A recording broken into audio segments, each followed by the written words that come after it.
Today, we're back on the Fiestas. Both my Fiesta and Mike's Fiesta have exactly the same problem. So we spent the last 13 months building this Fiesta into a track car so we could go on a track day for Mike's birthday. Last time, we took Mike's and my Fiesta out on a track day with a load of our friends, but ended up breaking the brakes.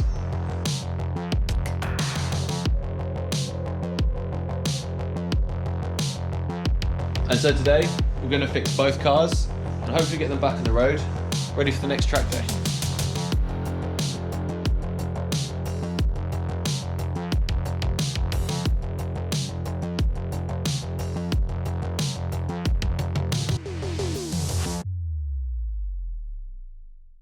And we are back on the Fiesta today.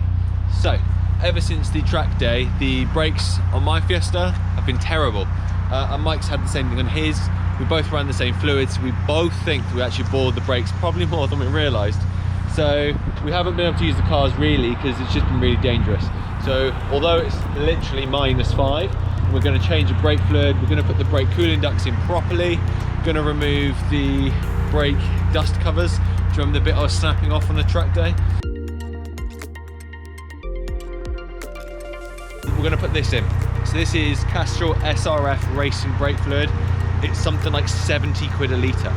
So between us, managed to do a group buy on 5 litres of it. So we're gonna have to flush a litre through the system and literally waste it, purely so we can make sure we get all the old stuff out.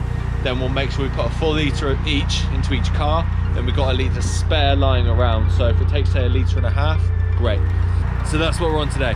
The other thing I wanna do, you'll notice down here, underneath the lights, you see these puddle lights here? Well, I've got ST3 power fob mirrors on my ST2 car, so they obviously don't work. And you'll also notice over here, there's another white ST3. And the key thing is it's got the parking sensors on it, which again, my car doesn't have. So it's the only car that we own that doesn't have rear parking sensors. And the amount of times that JD has almost, and me, has almost traversed this into one of our other cars, into the house. So we thought, right, whilst we've got that here, we'll swap the rear bumpers over. The parking sensor module's easy to do as well. Mike's gonna bring 4Scan around. We're gonna code the whole lot in. We're gonna use 4Scan to bleed the brakes. It's supposed to rain or snow this afternoon. Wouldn't be me working on the drive if it didn't get rained on, would it? My car's just warming up. It's got all sorts of condensation on the inside, look, which is drying. And Mike's on his way.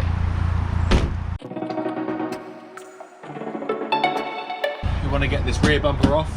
There's a load of clips and plastic nuts underneath, 1 or 2 bolts on the side, and then a couple on the inside of the tailgate. The problem we've got with this car is the battery's totally dead, so somehow I'm going to take a battery off one of the other cars to jumpstart this one so I can open the boot to finish the job off. I'll get on and take off what I can before we start messing on the battery. I've had an idea. Instead of trying to jumpstart it, I've run my extension leads out from the garage.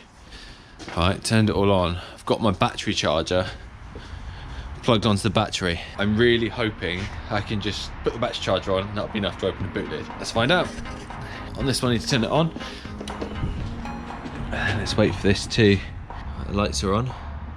So I'm hoping that's a good connection. Let's find out. Yes! Yes! This saves me about, well, loads of messing around. We've got the bumper almost off. I've purposely left the 2 clips on there because I'm just trying to get all this wiring for the parking sensors out.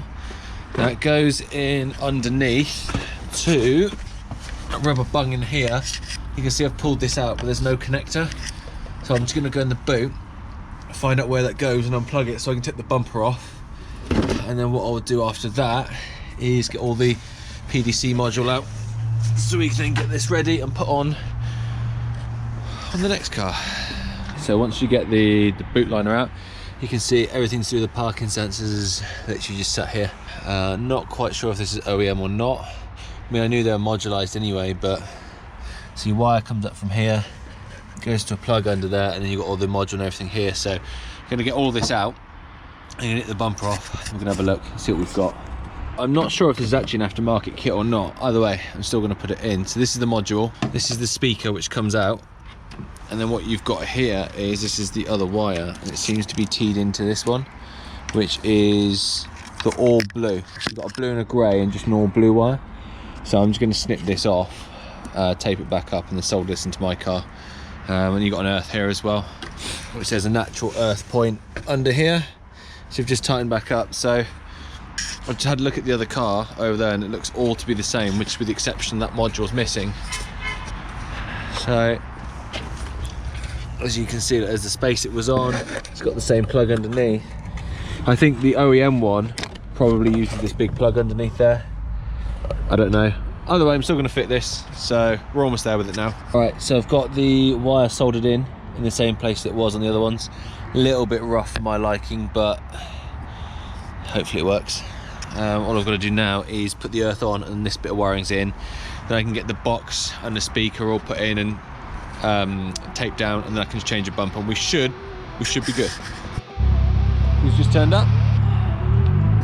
Struggling to park and drive.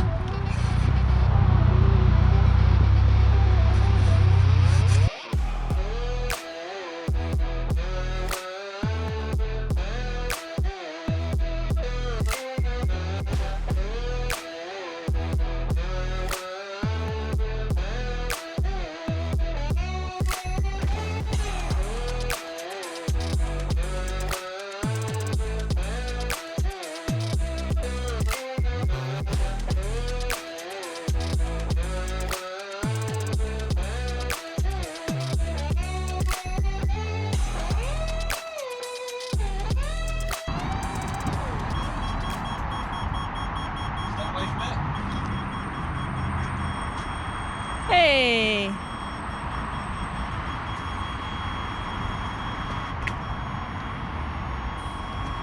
Rear parking sensors on the tractor. For all that reversing you do on track? Yes. Alright. I think we are on and done. Right, should we start the job we actually need to do today? It's definitely lowered. So we've just bought another car on car auction website, obviously. Just as we were starting to get our drive back. Got exhausty on there. Oh, lovely. Oh, pops and bangs. So we've got that. We've decided to give up on this today because not only are we freezing cold, didn't realise we need a brake rewind tool to do Mike's car. Mike's obviously got one in the yard. The yard has a nice heater in it. Yes. Which we don't have on our driveway, and it will be much quicker. And so you'll see us at Mike's yard, and we're back the next day. We are here at the yard, even though it's raining. Got Mike's car on the ramp. First thing we're gonna do is get it up, and then we're gonna start on this one. Mike, what have we got to do with the car today? Basically, all-round brakes from where we burnt them out at Brands Hatch. We've got ST 170 rear carriers, so we can run a bigger rear disc, and we've got some brake cooling to go on the front. Then we're going to take it on a track day and try that. If not, I'm going to have to bite the bullet and put bigger front brakes on it, which I don't really want to do because I want to keep the standard wheels. We'll see how we get on with this one, and if it needs upgrading again, we'll have to upgrade it again. And we're going to do exactly the same thing with mine, but the difference is all I need to do is change the fluid and put the brake cooling ducts in properly. But I've got the ST 170 carriers, just not the rest of the kit, so I'll just chuck that on at a later date. Let's get it up in the air, let's crack on with this, and hopefully by the end of this we've got reliable brakes again. I'll show you what we've got. In this box we have the same brake kit that we had on mine, if you remember. And it took me all day to fit these simple cups and a bit of pipe. We've also got these. These go on the wishbone. The pipe will connect these ducts to these. These go on the wishbone, and then this will direct the air straight at the disc through this nozzle here. You'll notice the entrance area is much bigger than that, so what will happen is, as the air goes through, it'll increase the air pressure and therefore fire it at the disc, which will be nice because if we keep the discs cooler, then the calipers will get cooler, and hopefully the brake fluid gets cooler as well. As Mike said earlier, we've got these. These are brake caliper carriers, so these go between the brake and the car. And the reason why these are really important is these came off a Focus, and these allow us to run bigger discs at the back. Bigger discs, more braking power. So to complement, as we have absolutely fried the discs on both cars, Mike clearly has more money than me. Has a nice set of Brembo groove discs here, which we're going to put on the front, and then on the back, a set of the Focus discs, which are much bigger than the standard ones. Not grooved or anything, we don't need that on the rears, but we just need a bigger size. Full brake upgrade on this car today. Let's get it on.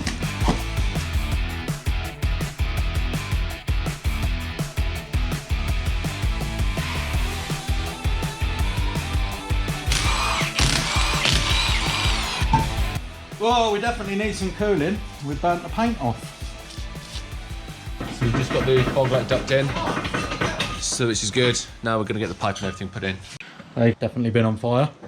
When I was a passenger in someone else's car, I saw my own car go past with glowing front brake discs. So I think they've had their time, bless them. They were good pads though.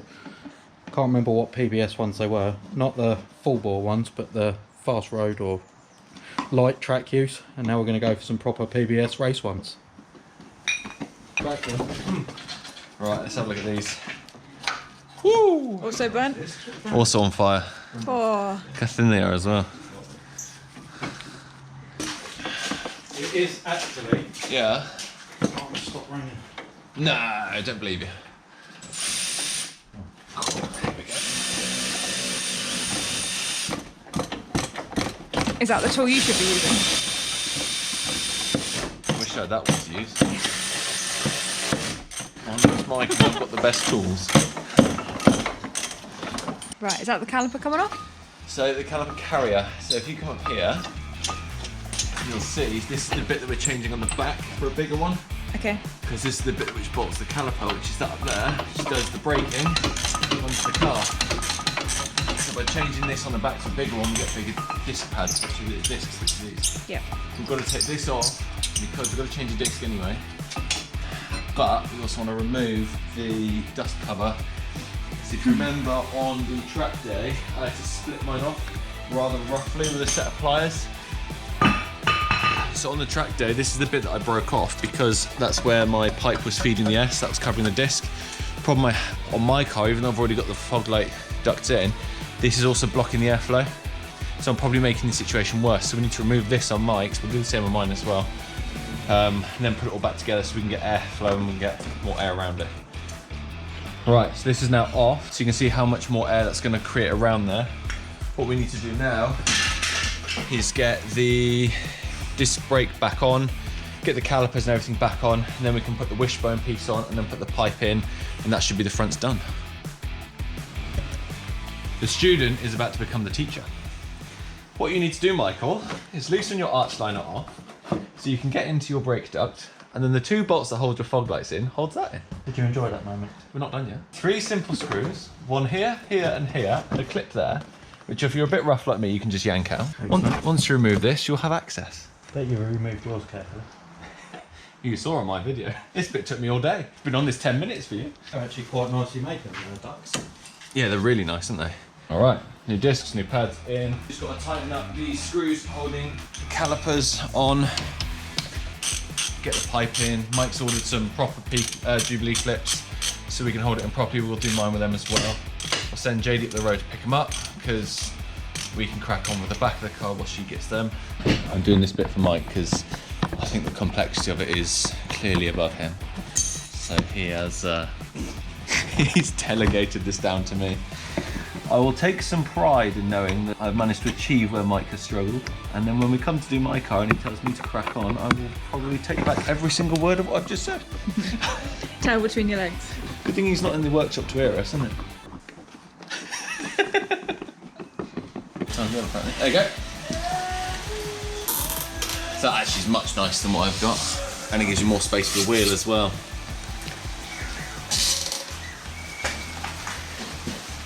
You remember when I put my brake ducts in, I put the pipe all the way through. Mike's put the exact same pipe and the same length. Now at the wishbones, you can see, the wishbone adapters, you can see how much longer the pipe is. Now that we've got these in place, you have to just do a bit of trimming, and then we should be good. This then the front and this one's done, and we've got to do the rears, which won't take anywhere near as long. So, yeah. I've cracked it. What, both of them? Yeah, so I'll have to buy a new one. But that's fine. You got a bit carried away there, haven't you? That's all right. Let's be honest, it won't be long before it's in the gravel trap and knocked off anyway, so to have some spares would be fine. Where have you broke it? Show me. Oh dear. Never mind. Okay, just nipped out and gone to pick up some vital supplies for the pipes on the brakes. Also, I thought it'd be rude not to grab a quick coffee whilst I was out and give my feet a break from the cold and damp yard. Also, I've tested out the reversing sensors for the first time. Interesting, because I'm pretty sure... Okay, not sure what's going on there. I don't trust them either, because we're pretty close to that car behind us. So I don't trust that they quite work.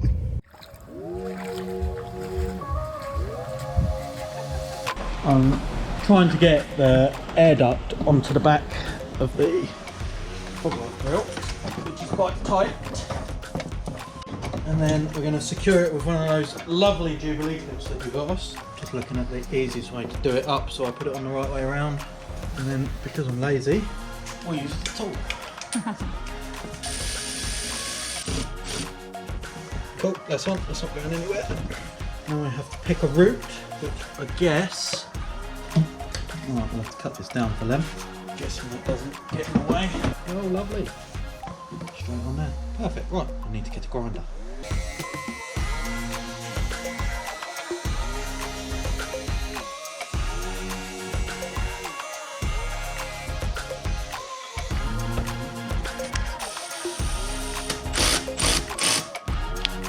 And then we'll just Jubilee this into position. Ideal. Okay, we're onto the rears. Same as the fronts, caliper, carrier off, discs out, and then we're going to put the focus piece which goes here on so that the bigger discs can be used. What's happened there, Mike? Right, well, they basically just got really hot. I did actually change these. These were brand new at 2 p.m. at Brands Hatch, and they've got that hot and worn that much. It's burnt all the backing off. Started to go rusty where it's burnt the paint off the backing. But what I should really have done before Brands was change these discs, because these discs, although they're not thin, they haven't worn really nicely on the face. But I always intended to do the little ST upgrade, so it got us through the day. And pads are like 15 quid for Brembos for these cars. So, and you can still see some of the plastics melted onto the caliper here as well. Compared to the fronts, how much does the car use the rear brakes? oh, barely at all. So the fact you've melted the rear brakes, what does that tell us? I was trying hard.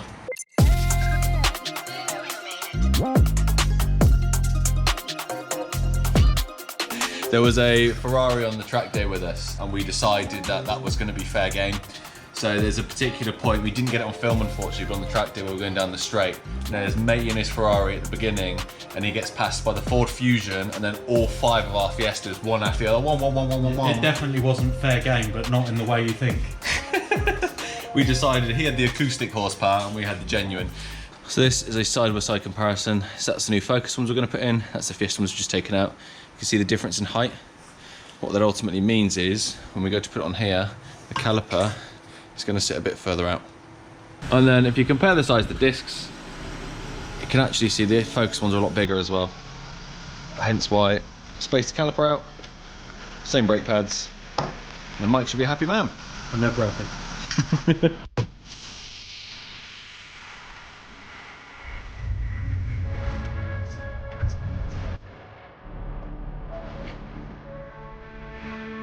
Alright, so what we have to do now is bleed the brakes. We've got all the hardware in, we've just got to bleed the brakes, get the fluid out. The fluid that we've got, although we thought it was really good, it boils too easily compared to the heat we're getting in the brakes. So we've bought some nice Castrol brake fluid to put in, which should have a better boiling temperature, so we can then actually stand on the brakes a bit more. We're going to get the laptop all plugged in now, just the same as we did on my car recently. Start bleeding all the brakes out, so then we can get the good fluid in and the bad fluid out. So I didn't even know fault code like this existed, but on the ABS pump we've got a fault code for brake temperature too high. It doesn't actually tell us what the temperature is. Be interested to see if mine's got the same one. Yeah, that proves the point, doesn't it? So I think we'll clear that off and get some new fluid in. Only the best brake bleed kit for the best track car. Bottle in a tube. Ugh. Considering that has done less than 3,000 miles, although 1,000, well probably not 1,000, but 700 miles on track. For reference, that should be almost clear and gold. Yeah, it should be, well you'll see the new stuff.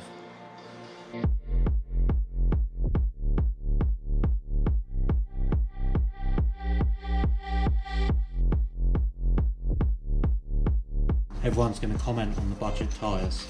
I literally use this car on circuit only. These are the tyres that came with it that I'm going to get some rain sports put on for wet days. These full runs literally sit on the motorway on cruise control at 70.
Okay, so my car's finished. So we've bled the brakes, we have put the fog light ducts in from the wishbones, it's all in properly, put some nice UV clips in this time.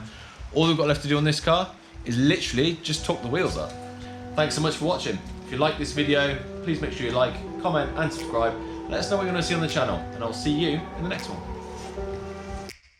Take me back to a place where I felt at home. Take me back to a day when we weren't alone. Take me back to an age when the world felt small. Way back before we Oh mate, we're not meant to be in the shot. Take me back to a day when we weren't alone. Take me back to an age when the world felt small. Way back before we blew it all. Too many things going on, I can't keep track of them all. From people dropping a bomb to people putting up walls, I feel like life is on